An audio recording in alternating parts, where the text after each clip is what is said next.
सुप्रभात। कक्षा 11वीं और 12वीं के छात्रों के लिए एक आपके पाठ्य पुस्तक गद्य संकलन से एक टॉपिक लेके आई हूँ। कहानी है आपका पुत्र प्रेम, जो कि वैसे मैं कक्षा 12वीं को तो पिछले साल ही करवा चुके थे, लेकिन फिर भी आप ये समझो कि आपका रिवीजन है। 11वीं कक्षा के साथ आप भी सुन लो, आपको ध्यान आ जाएगा कि कहानी में क्या था। कहानीकार अर्थात रचनाकार इस कहानी के प्रेमचंद, मुंशी प्रेमचंद जी हैं। कहानी से पूर्व हम प्रेमचंद जी यानी कहानीकार के परिचय हम करते हैं। मुंशी प्रेमचंद का जन्म वाराणसी जिले के लम्ही नामक गांव में सन 1880 ईस्वी में हुए और उनके बचपन का नाम था घनपत रॉय था। इनके पिता का नाम अजैब रॉय तथा माता का नाम आनंदी देवी था। अल्प आयु में ही उनके पिता के गुजर जाने के कारण उन्हें यानी प्रेमचंद को अपने परिवार में काफी कष्ट सहने पड़े। काफी संघर्षमय जीवन उन्होंने व्यतीत किए। मैट्रिक की परीक्षा पास करके इन्हें एक प्राइमरी स्कूल में अध्यापन करना पड़ा तथा इन्होंने बीए की परीक्षा भी उत्तीर्ण की। बाद में ये शिक्षा विभाग में सब डिप्टी इंस्पेक्टर ऑफ स्कूल्स हो गए। राष्ट्रीय आंदोलन से प्रभावित होकर इन्होंने नौकरी से त्याग पत्र दे दिया और अपना जीवन साहित्य साधना में लगा दिया। सन 1936 अक्टूबर के 8 अक्टूबर 1936 में इनकी निधन भी हो गई। सो इनके द्वारा कई सारे रचनाएं हैं हमारे हिंदी साहित्य जगत में। क्या क्या रचनाएं उन्होंने रची। प्रेमचंद जी ने लगभग 300 कहानियां लिखी जो मानसरोवर नामक से 8 भागों में संकलित हैं। सेवा सदन, निर्मला, रंगभूमि, कर्मभूमि, कायाकल्प, गबन, गोदान इनके प्रसिद्ध उपन्यास हैं। इन्होंने कुछ नाटक तथा निबंध भी लिखे। उनकी भाषा शैली कैसी थी साहित्य के क्षेत्र में? प्रेमचंद की भाषा में उर्दू, संस्कृत तथा हिंदी के व्याकरणिक शब्दों का प्रयोग हुआ है, जिसके कारण वह सजीव, व्यवहारिक तथा प्रभावमयी बन गई हैं। इनकी भाषा में मुहावरों का भी प्रचुर मात्रा में प्रयोग देखने को मिलता है। सो इस प्रकार इन्होंने साहित्य के क्षेत्र में और उनके परिचय क्या थे और साहित्य के क्षेत्र में उन्होंने किस प्रकार की कितनी रचनाएं रची आपने देखा। अब चलते हैं हम कहानी पुत्र प्रेम की ओर। इस कहानी में लेखक ने एक पिता की मनोभावनाओं को वर्णन किया है। एक पिता की भावनाओं को उन्होंने वर्णन किया है कि इस कहानी में बाबू चैतन्य दास पिता की भूमिका में है।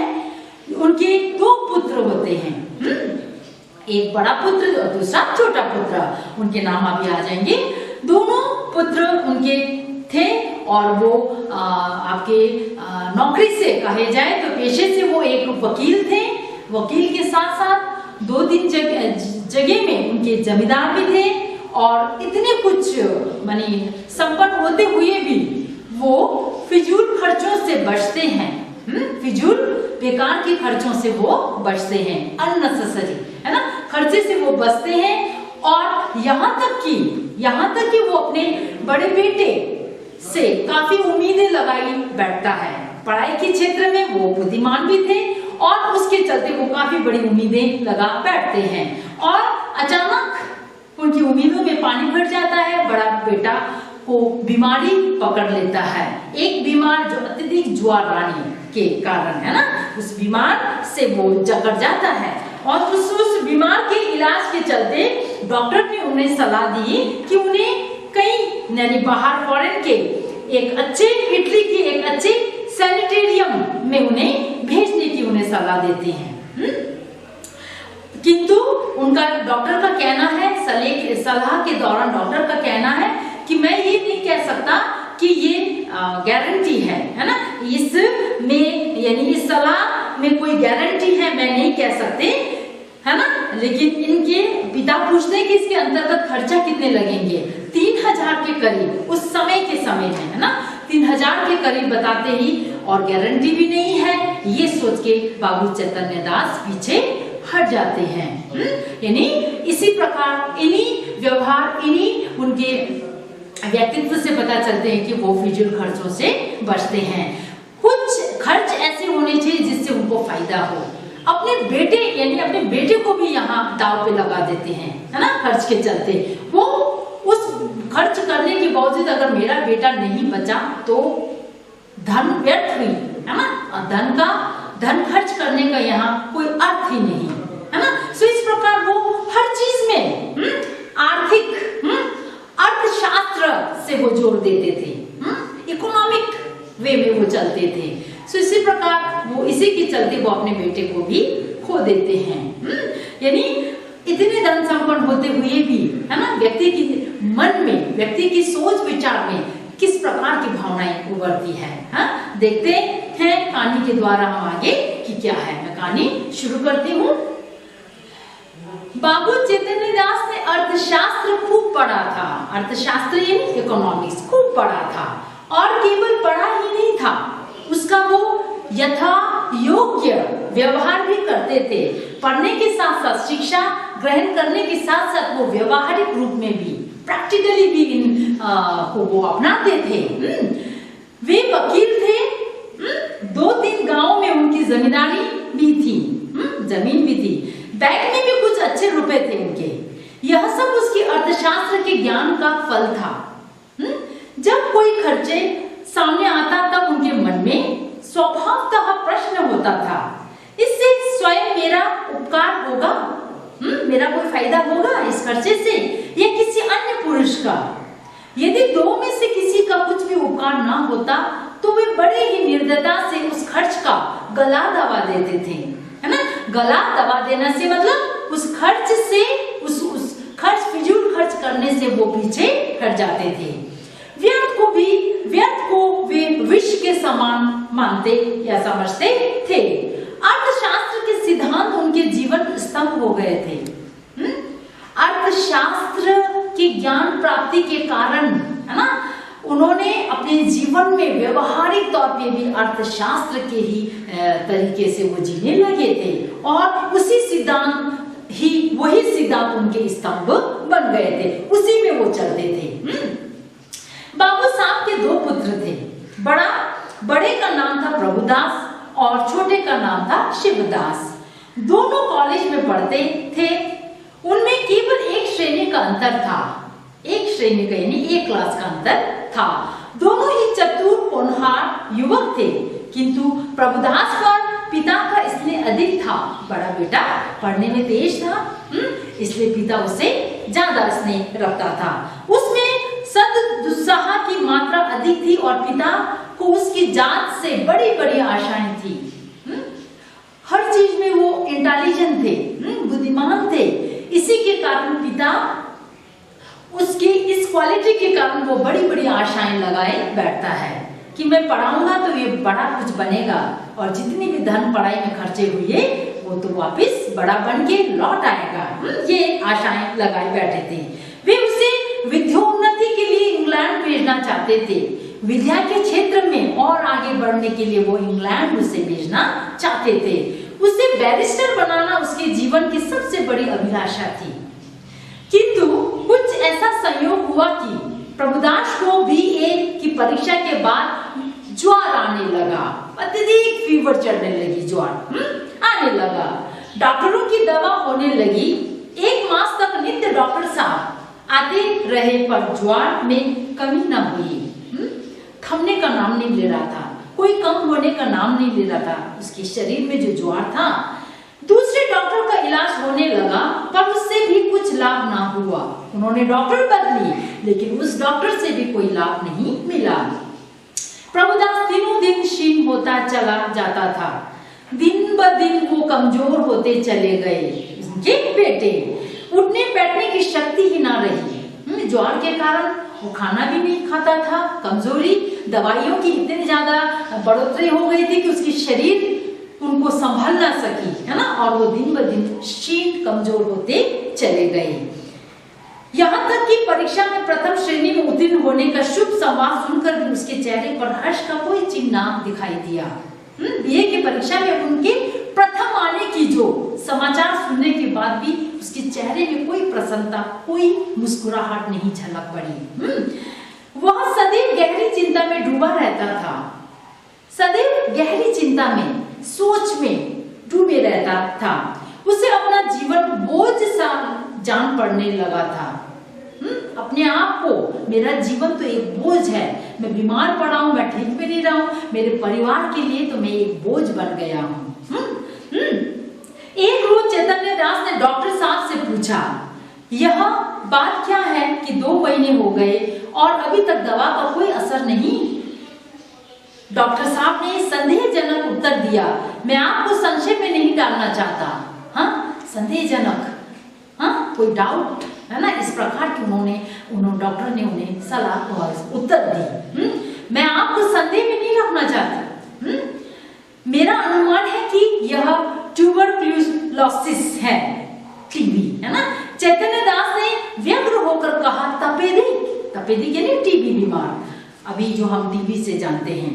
डॉक्टर, जी हाँ, उसके सभी लक्षण दिखाई देते हैं, जिस प्रकार बुखार का न उतरना, दिन ब दिन बुखार बढ़ते जाना, दवाइयों का कोई असर न करना, इसका लक्षण है कि ये एक तपेदिक का ही।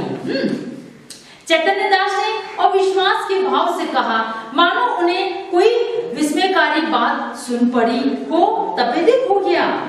डॉक्टर ने खेद प्रकट करते हुए कहा, यह रोग बहुत ही गुप्त रीति से शरीर में प्रवेश करता है, पता नहीं चलता ये रोग कब अंदर चला जाता है। चैतन्य दास, मेरे खानदान में तो यह रोग किसी को न था। डॉक्टर, संभव है मित्रों से इसके जन्म यानी कीटाणु मिले, मित्रों के संगत से उसके द्वारा कीटाणु से उसके शरीर में गए, जिससे ये रोग उसे हो गया। चैतन्य दास कई मिनट तक सोचने के बाद बोले, अब क्या करना चाहिए? डॉक्टर, दवा करते रहिए, अभी फेफड़ों तक असर नहीं हुआ है, इसके अच्छे होने की आशा है। चैतन्य दास, आपके विचार में कब तक दवा का असर होगा? डॉक्टर, निश्चय पूर्वक नहीं कह सकता, लेकिन 3-4 महीने में ये स्वतः ही स्वस्थ हो जाएंगे। जाड़ों में इस रोग का जोर कम हो जाया करता है, जोर, है ना। डॉक्टर, मानसिक, चैतन्य दास कहते हैं कि अच्छे हो जाने पर ये पढ़ने में परिश्रम कर सकेंगे। डॉक्टर, मानसिक परिश्रम के योग्य तो ये शायद ही हो सके दिमाग से। चैतन्य दास, किसी सैनिटेरियम, पहाड़ी स्वास्थ्यालय में भेज दूं तो कैसा हो? डॉक्टर, बहुत ही उत्तम। चैतन्य दास, तब ये पूर्ण रीति से स्वस्थ हो जाएंगे? डॉक्टर, हो सकते हैं, लेकिन इस रोग को दबा रखने के लिए इनका मानसिक परिश्रम से बचाव ही अच्छा है। चैतन्य दास निराश भाव से बोल पड़े, तब तो इसका जीवन नष्ट हो गया।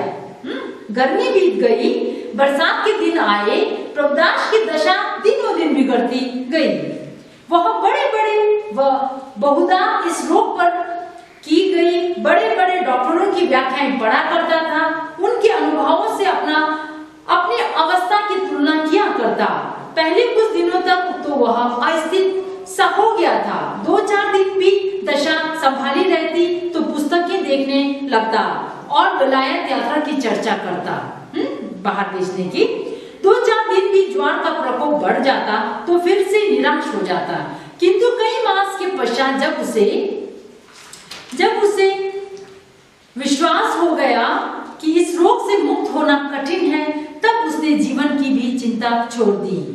पथ्यापथ का विचार न करता, घर वालों की निगाह बचाकर औषधियां जमीन पर गिरा देता, मित्रों के साथ बैठकर जी बहलाता। यदि कोई उससे स्वास्थ्य के विषय में कुछ पूछता तो चिढ़कर मुंह मोड़ लेता। उसके भावों में एक शांतिमय उदासीनता आ गई थी और बातों में एक दार्शनिक मर्मज्ञता पाई जाती थी। वह लोक रीति और सामाजिक प्रथाओं पर बड़ी निर्भीकता से आलोचनाएं किया करता। यद्यपि बाबू चैतन्य दास कि मन में रह रहकर शंका उठा करती थी कि जब परिणाम विदित ही है तब इस प्रकार धन का अव्यय करने से क्या लाभ है। जब परिणाम यानी बेटे का सफल होने का, स्वास्थ्य का सफल होने का कोई आशंका ही नहीं, तो खर्च करने से क्या फायदा, पिता का सोचना। तथापि वे कुछ तो पुत्र प्रेम और कुछ लोक मत के भय से धैर्य के साथ दवा दर्पण करते जाते थे। एक तो लोग क्या कहेंगे, है ना, कि मैं बेटे को इतना गंभीर अवस्था में बीमारी देख के भी उसका दवा ना कर रहा, और दूसरा पुत्र के प्रति प्रेम, है ना, इनके चलते वो पुत्र पे, है ना, ध्यान देने लग जाते हैं। जाड़े का मौसम था। चैतन्य दास पुत्र के सिरहाने बैठे हुए डॉक्टर साहब की ओर प्रश्नात्मक दृष्टि से देख रहे थे। जब डॉक्टर साहब टेम्परेचर लेकर कुर्सी पर बैठे तब चैतन्य दास ने पूछा, अब तो जाड़ा आ गया, आपको कुछ अंतर मालूम होता है? डॉक्टर, बिल्कुल नहीं, बल्कि रोग और भी दुस्साहत होता जाता है। और भी बहुत ही, है ना, रोग जो है बिगड़ते जा रहे हैं।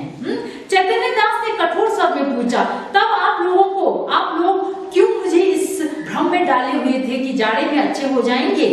इस प्रकार दूसरों की सरलता का उपयोग करना अपना मतलब साधने का साधन हो, इससे सज्जनता कदापि नहीं कह सकते।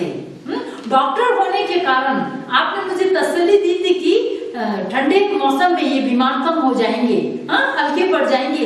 एक सिर्फ मुझे आपने वो दी, है ना, एक साधना दी थी, किंतु ये तो आपके ही मतलब रहे, है ना, डॉक्टर होने के कारण इसमें तो आपका ही मतलब था, आपका यहाँ स्वार्थ था।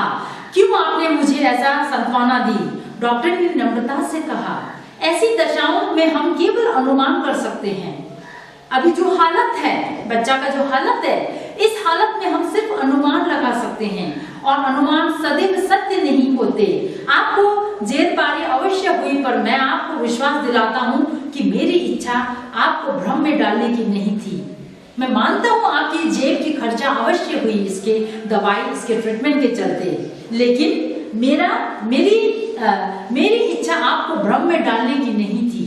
मैं आपको संदेह में नहीं डालना चाहता था। शिवदास बड़े दिन छुट्टियों में आया हुआ था। इसी समय वो कमरे में आ गया और डॉक्टर साहब से बोला, आप पिताजी की कठिनाइयों का स्वयं अनुमान कर सकते हैं। अगर उनकी बात नागवार लगी तो उन्हें क्षमा कीजिएगा। बेटे पिता की ओर से डॉक्टर से क्षमा मांगता। चेतन दास ने छोटे पुत्र की ओर वात्सल्य की दृष्टि से देखकर कहा, तुम्हें यहाँ आने की क्या जरूरत थी छोटे पुत्र? मैं तुमसे कितनी बार कह चुका हूँ कि यहाँ मत आया करो, लेकिन तुमको सब्र ही नहीं होता।